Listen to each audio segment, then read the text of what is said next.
Hi friends, good morning. Welcome to my new blog. तो आज हूँ गुरुवार, पुष मासर प्रथम गुरुवार, जोटा कि आमर हूँ माण उजुआ पाली।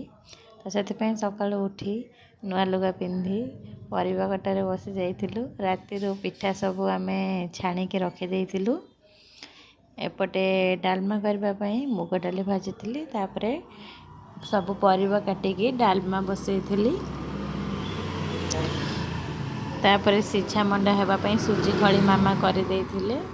तो एबे मु से खली मंडा तैयारी करुची।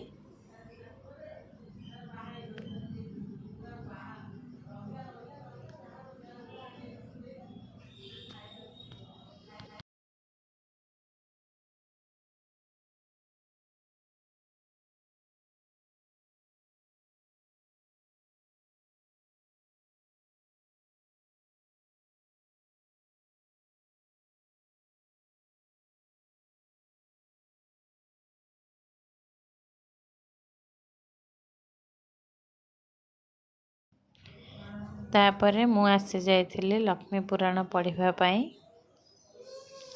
सेपटे मामा सब रोषे सारी दे भजिया डालमा खटा। तापरे आमर माँ पाखे भोग होता से भोग खाई मु बाहर जा